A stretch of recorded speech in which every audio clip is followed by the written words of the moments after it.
Derlemeleriyle, besteleriyle Türk halk müziğine gerçekten gönül veren, yürek veren çok değerli bir arkadaşımız.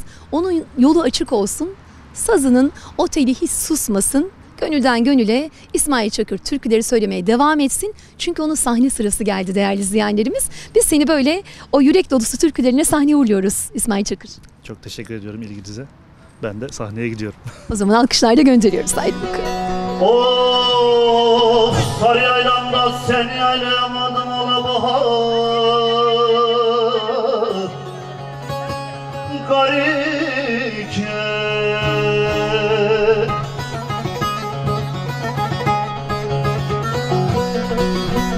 yavru palazını da avlayamadı Torike.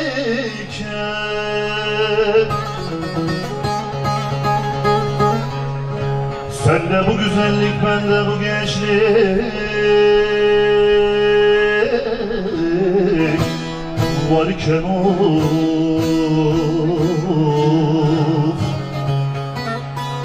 alırım ahtımı da koymam yar senden of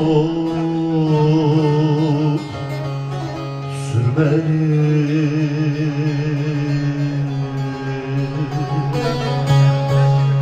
Yağmur yağar amanın aman, her dereler kadının sedaları.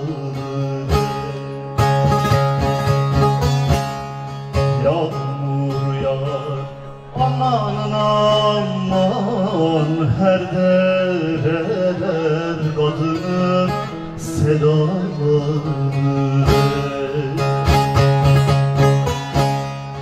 Gurbete girin elinde yarim el alır.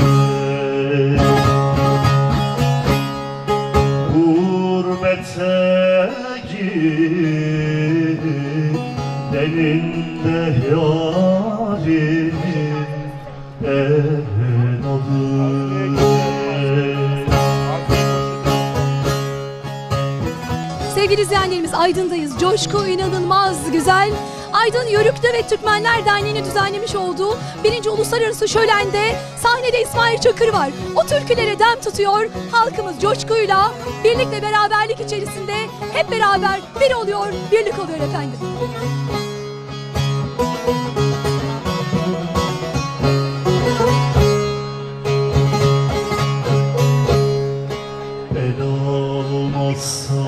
Amanın aman, yanar yanar kadının kül olur.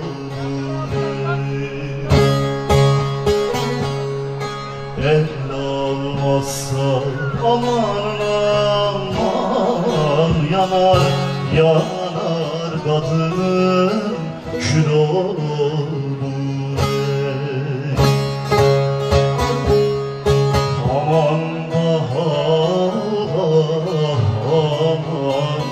Al başımdan sevdayı,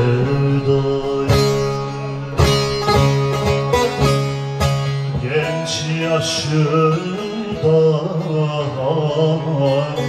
zindan ettin